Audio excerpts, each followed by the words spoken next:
Movie शुरू होती है रात के अंधेरे में। एक सड़क किनारे का डाइनर है जहां हर रोज की तरह काम चल रहा था। तभी एक सफेद वैन आकर डाइनर के बाहर रुकती है और उस वैन के नीचे से धीरे धीरे खून टपक रहा था। डाइनर के दो वर्कर्स जो स्मोक ब्रेक पर बाहर निकले थे, उन्होंने वैन पर कोई खास ध्यान नहीं दिया। उनका ब्रेक खत्म होने के बाद वो दोनों अंदर चले गए। तभी बाहर आई केट, जो अपनी नाइट शिफ्ट खत्म करके घर जाने की तैयारी में थी। ये लड़की थकी हुई थी, बस घर पहुंचना चाहती थी। पर जैसे ही वो आगे बढ़ी, सफेद वैन स्टार्ट हुई और उसके पीछे लग गई। कुछ दूर जाने के बाद केट ने नोटिस किया कि वैन उसका पीछा कर रही है।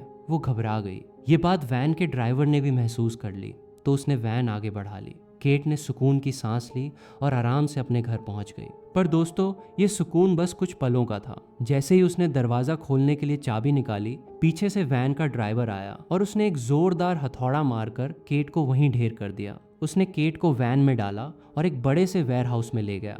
यहीं हमारी पहली मुलाकात होती है बोनसॉ से। ये बंदा इंसान नहीं, एक चलता फिरता कत्लखाना है। हड्डी काटने वाले आरे से अपने शिकार के टुकड़े करता है, इसीलिए इसका नाम बोनसॉ है। और ये इतना बेरहम है कि इसने केट को जिंदा ही काटना शुरू कर दिया। वो दर्द से चिल्लाने लगी तो बोनसॉ ने उसका सिर धड़ से अलग कर दिया। वैन के अंदर बहुत सारे कटे हुए बॉडी पार्ट्स लटकाए हुए थे, जो दो लड़कियों के थे जिनका इसने पहले शिकार किया था। अब हम मिलते हैं वीना से, जो पहले से ही जिंदगी की मार झेल रही थी। वो एक स्ट्रिप क्लब में डांसर का काम करती है। वीना वो बंदी है जो तूफान में भी खड़ी रहती है, पर आज उसे कुछ ऐसा पता चला था जिसने उसकी पूरी दुनिया हिला दी थी। वो प्रेग्नेंट थी और उसका बॉयफ्रेंड फोन नहीं उठा रहा था। वो शाम को क्लब जाने के लिए निकली तो उसका खटारा ट्रक शुरू ही नहीं हो रहा था। कुछ जुगाड़ करके उसने उसे स्टार्ट किया और वो निकली स्पेंसरविल की तरफ, जहां पिछली मूवी में ऐश को किडनैप करके ले जाया जा रहा था। वो क्लब पहुंची तो वहां मैनेजर से उसकी बहस हो गई, तो मैनेजर ने उसे जॉब से निकाल दिया।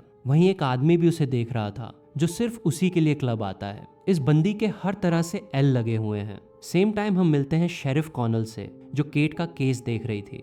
और ये शेरिफ खास है क्योंकि ये धैर्य नहीं खोती, बातों में आती नहीं, और जब तक केस बंद नहीं होता चैन से नहीं बैठती। वो डाइनर में उन दोनों वर्कर्स से पूछताछ कर रही थी। वर्कर्स ने बताया कि कल रात एक सफेद वैन बाहर खड़ी थी। फिर उन्होंने एक और बात बताई जो और भी डरावनी थी। 3-4 हफ्ते पहले 2 और लड़कियां इसी डाइनर से गायब हो गई थीं। उनकी कोई मिसिंग रिपोर्ट नहीं हुई क्योंकि वे इस शहर में नई थीं। ये सुनकर और डाइनर के बाहर खून के निशान देखकर शेरिफ का इस केस में इंटरेस्ट बढ़ने लगा। इधर वीना जाते जाते कोडी से मिली, जो क्लब की डीजे थी। कोडी ने अपना कार्ड वीना को दे दिया और कहा कि अगर कभी जरूरत पड़े तो उसे फोन करना। वीना क्लब से बाहर निकली तो वहां स्टुअर्ट आ गया। ये वही है जो वीना से ऑब्सेस्ड है। वो उससे बात करना चाहता था, लेकिन वीना उसे इग्नोर करके वहां से निकल गई। पर उसे कहां पता था कि उस रात वो एक नहीं बल्कि 2 अलग अलग शिकारियों के निशाने पर है, क्योंकि दूसरी तरफ अंधेरे में बोनसॉ वहां खड़ा था, चुपचाप उसे देखते हुए। आगे चलकर वीना का खटारा ट्रक एक गैस स्टेशन पर बंद पड़ गया। उसने एक बार फिर अपने बॉयफ्रेंड को फोन लगाया, लेकिन इस बार भी उसने फोन नहीं उठाया। निराश होकर जब वो वापस अपने ट्रक की तरफ मुड़ी तो वहां पहले से स्टुअर्ट खड़ा था। अब वीना की घबराहट बढ़ने लगी थी। स्टुअर्ट को पता था कि वीना को आज जॉब से निकाल दिया गया है। तभी ऊपर से वही सफेद वैन भी वहां से गुजरी। स्टुअर्ट ने वैन देखी और समझ गया कि वो वीना के पीछे लगी है। उसने बात आगे बढ़ाने की सोची, लेकिन वीना ने किसी तरह ट्रक स्टार्ट किया और वहां से निकल गई। पर स्टुअर्ट उसका पीछा छोड़ ही नहीं रहा था, इसलिए वीना ने एक ट्रिक लगाई। उसने ट्रक को रोड के किनारे झाड़ियों में छुपाकर बंद कर दिया। जैसे ही स्टुअर्ट की कार आगे निकल गई, उसने ट्रक निकाला और आगे बढ़ गई। लेकिन यही ट्रिक बोनसॉ ने भी लगाई थी। उसने भी अपनी वैन साइड में छुपा रखी थी। जैसे ही वीना का ट्रक निकला, उसकी वैन भी बाहर आ गई और चुपचाप उसके पीछे लग गई।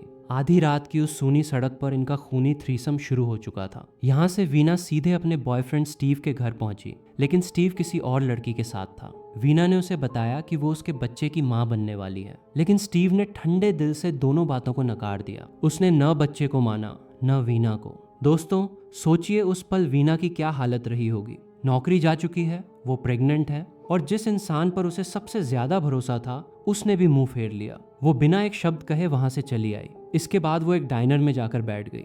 वहां पहले से स्टुअर्ट बैठा था और बाहर बोनसॉ की वैन भी आकर खड़ी हो गई। स्टुअर्ट उससे बड़ी प्यार से बातें कर रहा था, लेकिन वीना ने उसे कोई भाव नहीं दिया। जब वापस जाने की बारी आई तो वीना के ट्रक ने दम तोड़ दिया। मजबूरी में उसे स्टुअर्ट से लिफ्ट लेनी पड़ी। वो दोनों कार से थोड़ी ही दूर गए थे कि तभी पीछे से बोनसॉ की सफेद वैन ने उनकी कार में जोरदार टक्कर मार दी। ये देखकर स्टुअर्ट ने स्पीड बढ़ाने की बजाय कार रोक दी वो एक बड़ा चाकू लेकर बाहर निकला और चिल्लाया, ये लड़की मेरी है, तू कोई और ढूंढ ले।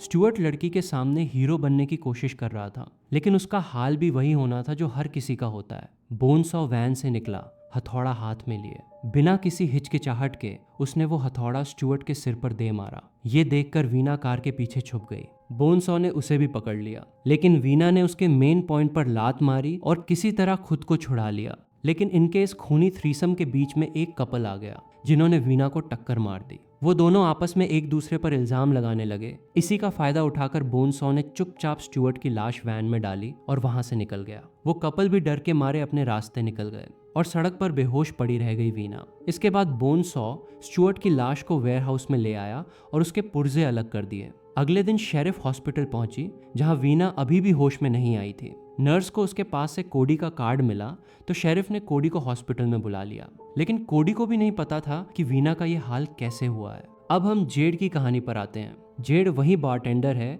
जिसे हमने पहले वीना के साथ देखा था। उसकी जिंदगी भी बिल्कुल आसान नहीं थी। उसका एक्स हस्बैंड पैसों के लिए उसे लगातार परेशान करता रहता था। अपना गुजारा चलाने के लिए वो एक डीलर से ड्रग्स खरीदकर क्लब की डांसर्स को बेचती थी। इसी बीच शेरिफ ने पूरे टाउन में अलर्ट जारी कर दिया था। रेडियो पर बार बार ये चेतावनी सुनाई दे रही थी कि जो भी सफेद वैन दिखे उससे दूर रहो और तुरंत पुलिस को सूचना दो। ये खबर बोनसॉ तक भी पहुंच गई। साथ ही वो वहां मिकी का एक कार्टून देख रहा था जिसमें मिकी सॉ से खेल रहा है। और यहीं पर दोस्तों ये बंदा साबित करता है कि वो सिर्फ एक जानवर नहीं बल्कि बेहद चालाक भी है। रात को उसने एक सुनसान जगह पर एक और सफेद वैन ढूंढी जिसमें एक कपल था। बोनसॉ ने उस लड़की का सिर काट दिया, लड़के को बेहोश किया, उसे ड्राइविंग सीट पर बिठाया, उसके हाथ में एक गन पकड़ाई और उसके मुंह के अंदर गोली चला दी। यानी उसने ऐसा सीन तैयार किया कि देखकर यही लगे कि सफेद वैन वाला हत्यारा रेडियो की खबर सुनकर डर गया और उसने खुद ही अपनी जान ले ली। इधर क्लब में मैनेजर जेड को ड्रग्स बेचते हुए पकड़ लेता है। मैनेजर, जिसे क्लब में सभी स्लीजी बुलाते हैं, जेड को डराता है और डीलर के पास लेकर चलने को कहता है। रास्ते में वे उसी गैस स्टेशन पर रुके जहां बोनसॉ पहले से अपनी वैन में पेट्रोल भर रहा था। बोनसॉ की नजर जेड पर पड़ी और उसने उसे अपना अगला शिकार बना लिया। मैनेजर और जेड डीलर के घर पहुंचे। मैनेजर अंदर गया और उसने डीलर को गोली मार दी, साथ ही उसके पैसे भी चुरा लिए। जेड डर गई थी। उसे समझ में आ गया कि वो बहुत बड़ी मुसीबत में फंस चुकी है। इधर खबर मिलते ही शेरिफ उस फर्जी सफेद वैन वाले सीन तक पहुंच गई। बाकी पुलिस वाले पूरी तरह संतुष्ट हो गए, लेकिन शेरिफ को कुछ खटक रहा था। असली बात यह थी कि बोनसॉ की वैन से हमेशा खून टपकता रहता था, जबकि इस वैन से खून का एक कतरा भी नहीं टपक रहा। ये एक छोटी सी डिटेल थी, लेकिन शेरिफ की पैनी नजर से ये छुप नहीं पाई। उसका शक अब और भी गहरा हो गया था। सेम टाइम मैनेजर जेड को लेकर वापस क्लब में आ गया। उनका पीछा करते हुए बोनसॉ भी वहां पहुंच गया। क्लब के अंदर मैनेजर ने जेड को बेहोश कर दिया था। तभी वहां का म्यूजिक चालू हो गया। उसे बंद करने के लिए मैनेजर दूसरी तरफ गया और इसी बीच बोनसॉ ने जेड को उठाकर वैन में डाल दिया। लेकिन इससे पहले कि मैनेजर कुछ कर पाता, बोनसॉ ने उसे भी बेहोश कर दिया। वेयरहाउस में मैनेजर को लटका कर रखा गया था और जेड को वैन में बांध कर रखा गया था। वो अभी भी बेहोश थी, तो सबसे पहले बोनसॉ ने एक तार मैनेजर के गले पर रगड़ रगड़ कर उसका सिर धड़ से अलग कर दिया, वो भी धीरे धीरे, पूरे मजे लेते हुए। बोनसॉ कभी जल्दी नहीं करता, तड़पाना उसे अच्छी तरह आता है। इतने में जेड को होश आ गया और उसने किसी तरह खुद को आजाद कर लिया, लेकिन उसे वेयरहाउस से बाहर निकलने का कोई रास्ता नहीं मिल रहा था। तभी बोनसॉ की नजर उस पर पड़ गई और यहीं उसका भी खेल खत्म हो गया। इधर हॉस्पिटल में वीना को होश आया तो पहली खबर यही मिली कि उसका बच्चा नहीं बचा। दोस्तों, उस पल वीना ने जो दर्द महसूस किया होगा उसे शब्दों में बयां करना नामुमकिन है, लेकिन उसने खुद को संभाला। शेरिफ भी वहीं आ गई। वीना ने रात की पूरी कहानी बताई। उसने सफेद वैन का जिक्र किया, फिर ड्राइवर का हुलिया बताया। डिफॉर्म्ड चेहरा, नाक नहीं, सिर पर बाल नहीं और सफेद कपड़े जो खून से सने हुए थे। ये सुनते ही शेरिफ का शक यकीन में बदल गया। जो वैन उन्हें मिली थी वो नकली थी। असली खलनायक अभी भी बाहर घूम रहा है। शेरिफ ने तुरंत फिर से रेडियो पर अलर्ट जारी कर दिया। अगली सुबह बोनसॉ वेयरहाउस से निकला। साथ में थे ताज़ा बॉडी पार्ट्स। वो पहुंचा एक फार्म पर जहां का किसान विल्बर उससे ये बॉडी पार्ट्स खरीदता था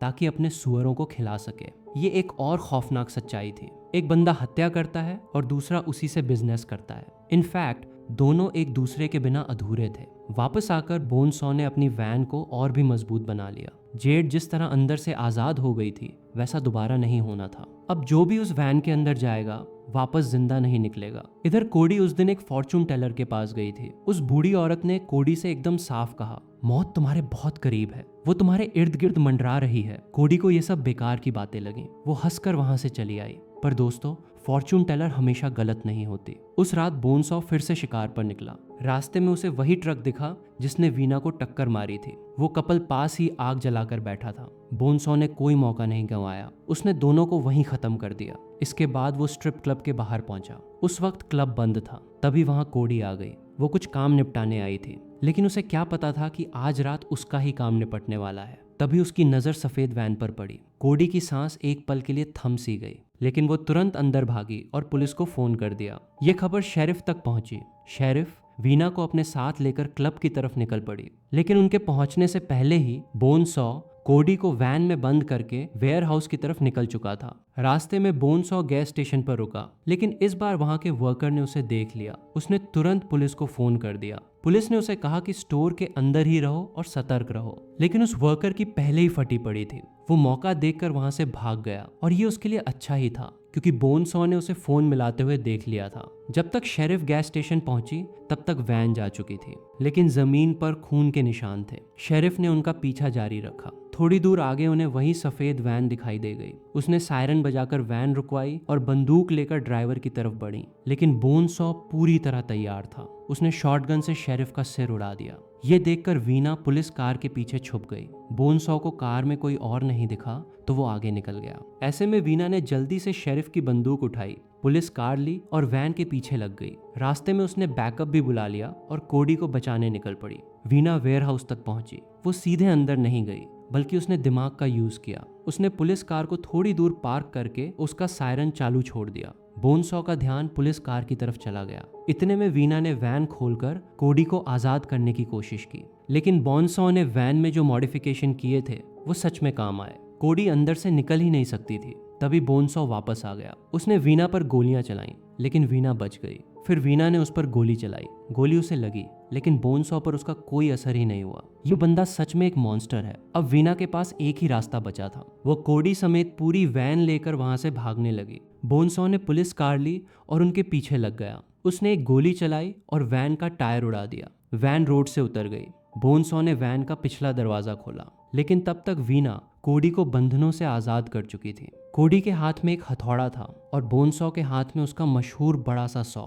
वो कोडी की तरफ बढ़ा। कोडी ने हथौड़ा मारा, लेकिन वो ऊपर लगी चेन में उलझ गया। तभी पीछे से वीना ने बोनसॉ पर हमला कर दिया। ये देखकर कोडी को मौका मिल गया। उसने उसी सॉ से बोनसॉ पर कई बार वार किए। उन्हें लगा कि वो मर चुका है, इसलिए दोनों थोड़ा रिलैक्स हो गईं। लेकिन बोनसॉ मरा नहीं था। वो सिर्फ मौके का इंतजार कर रहा था। जैसे ही कोडी ने सोचा कि सब खत्म हो गया है, तभी बोनसॉ ने चाकू कोडी की गर्दन में घुसा दिया। कोडी तड़पते हुए वीना के सामने ही दम तोड़ गई। वो कोडी जो वीना की दोस्त थी, जिसने जरूरत पड़ने पर मदद के लिए अपना कार्ड दिया था, अब नहीं रही। वीना एक पल के लिए भी नहीं रुकी। उसने वैन के अंदर से एक और हथियार निकाला और बोनसॉ के शरीर में घुसा दिया। फिर उसके ऊपर तेल छिड़का। थोड़ी दूर जाकर उसने आग लगा दी। वैन उसके सामने धमाके के साथ जलने लगी। वीना ने कोडी की बॉडी को संभाला, उसे पुलिस कार में रखा और वहां से निकल पड़ी। उसके मन में एक अजीब सा सुकून था। उसे लगा कि अब सब खत्म हो चुका है। लेकिन दोस्तों, आखिर में हम एक और चीज देखते हैं। आग लगने से पहले ही बोनसॉ वैन से बाहर निकल चुका था और कहानी का यही अंत बताता है कि असल में अंत अभी हुआ ही नहीं है और यहीं पर मूवी खत्म होती है। दोस्तों, इस मूवी में एक ऐसी डिटेल छुपी है जो शायद पहली बार देखने पर ज्यादातर लोगों का ध्यान ही नहीं जाता। बोनसॉ कभी भी बिना सोचे समझे लोगों को नहीं मारता। उसके पास एक पूरा सिस्टम है। पहले शिकार करो, फिर उसके टुकड़े करो, उन्हें अपनी वैन में रखो और आखिर में उन बॉडी पार्ट्स को विल्बर को बेच दो, जो उन्हें अपने सुअरों को खिला देता है। यानी ये सिर्फ एक सीरियल किलर की कहानी नहीं है, बल्कि एक पूरी सप्लाई चेन है जो काफी समय से चल रही है। इसीलिए जब बोनसॉ और विल्बर मिलते हैं तो उनके बीच न कोई डर होता है, न कोई झिझक। दोनों ऐसे बात करते हैं जैसे ये उनके लिए रोज का काम हो। अब जरा सोचिए, अगर विल्बर सालों से यही करता आ रहा है तो उस इलाके के जो लोग उसके फार्म से पॉर्क खरीद कर खाते होंगे, उन्हें कभी अंदाजा भी नहीं होगा कि उन सुअरों को आखिर खिलाया क्या गया था। यही बात इस मूवी को सिर्फ एक स्लैशर फिल्म नहीं, बल्कि उससे कहीं ज्यादा डिस्टर्बिंग बना देती है। मेरी फेवरेट थ्योरी स्टुअर्ट और बोनसॉ को लेकर है। स्टुअर्ट वीना का पीछा करता था और उसे एक इंसान नहीं बल्कि अपनी प्रॉपर्टी समझता था। इसलिए बोनसॉ के सामने भी वो चिल्लाकर कहता है, ये लड़की मेरी है। लेकिन अगले ही पल बोनसॉ उसे बिना एक सेकंड गवाए खत्म कर देता है। पहली नजर में ये सिर्फ एक किल लगता है, लेकिन अगर थोड़ा गहराई से सोचो तो स्टुअर्ट और बोनसॉ में एक अजीब सी समानता दिखाई देती है। दोनों ही प्रेडेटर्स हैं। फर्क सिर्फ इतना है कि स्टुअर्ट अपनी ऑब्सेशन को एक सभ्य इंसान के चेहरे के पीछे छुपाता है, जबकि बोनसॉ उसे खुलकर जीता है। यानी फिल्म शायद ये दिखाना चाहती है कि प्रेडेटर्स हर जगह होते हैं, बस उनका तरीका अलग होता है। और जब दो प्रेडेटर्स आमने सामने आए तो बड़ा प्रेडेटर जीत गया। इसी तरह बोनसॉ के सफेद कपड़े भी सिर्फ एक विजुअल डिटेल नहीं है। वो हमेशा सफेद कपड़े पहनता है, जबकि वो हर वक्त खून से सने रहते हैं। अगर वो चाहता तो काले कपड़े पहन सकता था, जिन पर खून कम दिखाई देता, लेकिन उसने सफेद रंग चुना। ऐसा लगता है कि वो अपनी असली पहचान छुपाना ही नहीं चाहता। वो चाहता है कि दुनिया उसे उसी रूप में देखे जैसा वो है, एक कसाई। उसे अपने किए पर न शर्म है न पछतावा, और यही छोटी सी डिटेल उसके कैरेक्टर को और भी ज्यादा चिलिंग बना देती है। अगर आपने बुचर्स फ्रेंचाइज की तीनों फिल्में देखी हैं तो एक पैटर्न भी साफ दिखाई देता है। इस फ्रेंचाइज में बुचर कभी पूरी तरह मरता नहीं है। बुक 1, बुक 2 और अब बुक 3, हर बार किलर किसी न किसी तरह बच निकलता है। इस बार भी आग लगने से पहले बोनसॉ वैन से बाहर निकल चुका था, यानी कहानी जानबूझकर अधूरी छोड़ी गई है। हो सकता है आगे हमें कोई नया बुचर देखने को मिले, लेकिन उतनी ही संभावना इस बात की भी है कि बोनसॉ ही वापस आए और उसकी कहानी का अगला चैप्टर दिखाया जाए, क्योंकि इस बार फ्रेंचाइज को ऐसा विलन मिला है जो सिर्फ खून नहीं बहाता बल्कि अपनी मौजूदगी से ही डर पैदा कर देता है। इसलिए पूरी संभावना है कि उसकी कहानी अभी खत्म नहीं हुई। तो दोस्तों, ये थी बुचर्स बुक 3, बोनसॉ की पूरी कहानी। अगर आपको वीडियो पसंद आई हो तो वीडियो को लाइक करें, चैनल को सब्सक्राइब करें और बेल आइकन जरूर दबाएं। मिलते हैं अगली कहानी के साथ।